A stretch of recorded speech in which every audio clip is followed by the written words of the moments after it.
जब भी किसी को अचानक से कमर में दर्द होती है तो एक जो आम टर्म बोली जाती है, लफ्ज बोला जाता है, वो ये है कि जी इसको चुक पड़ गई। चुक क्या होती है और इसको किस तरह से ठीक किया जा सकता है, इसको आज की वीडियो में हम डिस्कस करेंगे।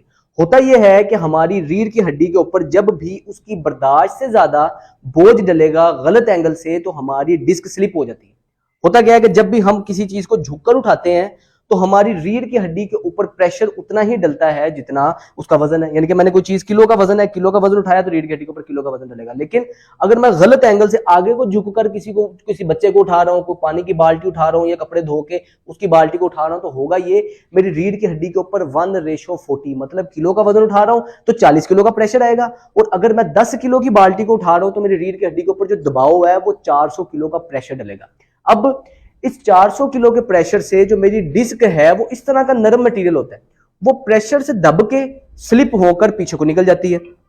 और ये जो पीली पीली आपको नजर आ रही है नस है, इसके साथ टकराती है, जिसकी वजह से शदीद दर्द होता है। और इस पोजीशन के अंदर बंदे ने कोई वजन उठाया हुआ तो उसी पोजीशन में ऐसे रुकता है। कई दफा उसे कमर से टिक की आवाज आती है या क्लिक की आवाज आती है, तो इसी पोजीशन में रुक के फिर आहिस्ता आहिस्ता उसकी कमर सीधी होती है और शदीद दर्द और कड़ाव उसकी कमर में आ जाता है।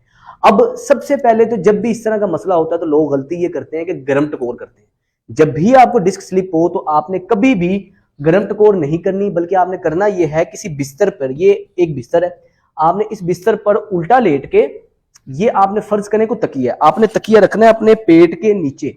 अब ये जो मैं आपको एहतियातें बता रहा हूं, अगर आप शुरुआत से ही इसको कवर कर लेंगे तो आप देखेंगे 3 दिन से 1 हफ्ते के अंदर अंदर आपकी डिस्क बिल्कुल ठीक हो जाएगी, आपकी जो चुक पड़ी है आपको बिल्कुल ठीक हो जाएगी। लेकिन अगर आप इसको प्रॉपर तरीके से मैनेज नहीं करेंगे तो ये बढ़कर क्रोनिकली आपका मोहरों का मसला, शाटी का, इस तरह के मसाइल का सामना आपको करना पड़ सकता है। पहले आपने क्या करना है, किसी भी तकिए को लेकर अपनी इस बेल्ट के नाफ वाली साइड पे आपने इस तकिए को रखना है और इस पे आपने ऐसे लेट जाना है। अच्छा, इस पोजीशन पे लेटने से क्या हो रहा है कि वो जो मेरी डिस्क स्लिप हुई है आपको एक ट्रैक्शन मिल रही है और वो डिस्क को स्पेस मिल रही है अंदर जाने के लिए। दूसरे नंबर पे आपको ये जेल पैड इजीली मार्केट से मिल जाता है। आपने ये वाला जेल पैड फ्रीज करके रखना है, फ्रीजर में पड़ा हो, ठंडा बर्फ जेल पैड हो, इसको आपने अब अपनी कमर पे इस जगह पे जहां जहां आपको अकड़ा हुआ है आपने रख लेना है।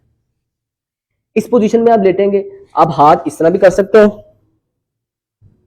और इस तरह भी कर सकते हैं।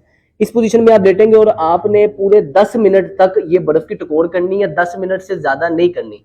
अब आहिस्ता आहिस्ता आपने इस स्टेप को दोहराना है। दिन में 3 दफा शुरुआत में आप ये बर्फ की टकोर करेंगे। पहले दिन आपने सिर्फ इस पोजीशन में नीचे तकिया रख के बर्फ की टकोर करनी है। आहिस्ता अगले दिन आपने क्या करना है कि ये तकिया निकाल देंगे और इस पोजीशन में लेट जाएंगे ऐसे बेड पर, और फिर कमर पे आपने इस पोजीशन में बर्फ की टकोर करनी है। दूसरा दिन आपने इस तरह गुजार देना है। तीसरे दिन के अंदर आपने क्या करना है कि गर्दन को पूरा ऐसे करके इस पोजीशन में आपने बर्फ की टकोर करनी है। ठीक है, पहले मेरे नीचे तकिया था, उसके बाद तकिया निकाल के ऐसे हो गया। तीसरे नंबर पे ये, और टकोर इसी तरह आपने दिन में 3 दफा टकोर करेंगे तो आपको उसका फायदा होगा। दूसरे नंबर पे जो लोग गलती करते हैं वो ये कि जब भी डिस्क स्लिप होती है वो कंप्लीट बेड रेस्ट करते हैं। Complete bed rest disc slip में और चुक पड़ने में इंतहाई नुकसानदेह है। आप इस चीज को समझे। होता ही है कि जब भी हम खड़े होते हैं ग्रेविटी हमें अपनी तरफ खींच रही है, हमारी डिस्क के ऊपर दबाव रहता है और ये एक खास हद से ज्यादा नहीं फूलती। लेकिन जैसे हम लेटते हैं, कंप्लीट बेड रेस्ट करते हैं, तो होता ही है कि हमारी डिस्क दोबारा से फूल के, वाटर एब्जॉर्ब करके दोबारा से फूल के मोटी हो जाती है और हमें उस पोजीशन में फिर डिस्क स्लिप में जो दर्दें हैं वो बढ़ जाती हैं। आपने करना ये है, जब भी आपकी डिस्क स्लिप हुई है, चुक पड़ी है, आपने 8 घंटे से ज्यादा बिस्तर पे नहीं लेटना। 8 घंटे आप लेटे हैं, उसके बाद जो आपने मूवमेंट करनी है, आपने या तो बेड पे, आपने या तो चेयर पर बैठ जाना टेक लगा के, या आपने थोड़ी थोड़ी देर बाद वॉक करते रहना है, मूवमेंट करते रहना है। मूवमेंट मेडिसिन है। हमारी डिस्क को अपने स्पाइन को अल्लाह पाक ने बनाया ऐसे है, जब भी हम हरकत करते रहते हैं इसको खुराक मिलती है। हरकत नहीं करते, रिकवर नहीं करती है, खराब की खराब रहती है।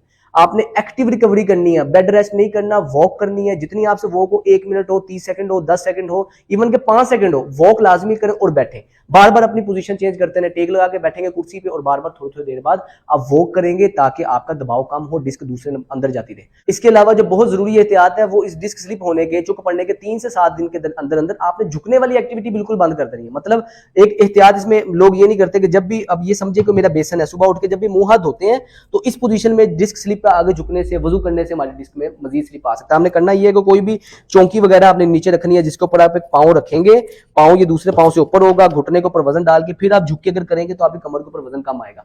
कोशिश करें कम से कम झुके। तस्मा बंद करना है, शू लेस बंद करना है तो आपने पांव को उठा के बंद करना, खुद नहीं आगे झुकना। इस तरह आपने अपने आप को आगे वाली बेंडिंग वाली एक्टिविटी से रोकें, कमर को सीधा रखें। ये सिर्फ और सिर्फ आपने 3 से 7 दिन इस प्रोटोकॉल को फॉलो करेंगे, कुछ ही दिनों के अंदर अंदर आपकी तबीयत में बेहतरी आ जाएगी। और अगर इन 7 दिन के अंदर अंदर आपको कोई सिग्निफिकेंट, कोई वाज़ा फर्क नहीं महसूस हो रहा, तो इसका मतलब ये है कि आपको किसी प्रॉपर तरीके के साथ इसको डायग्नोज करवाना जरूरी है कि कहीं ये मसला बढ़ ना जाए। आपको किसी अपनी एमआरआई, प्रॉपर एक्सरे करवा के अपने फिजिशियन से लाजमी रब्ता करें और इस वीडियो को ज्यादा से ज्यादा शेयर करें ताकि ज्यादा से ज्यादा लोगों को इसका फायदा हो सके। मेरा नाम है सलमान फिरोज। अस्सलाम वालेकुम।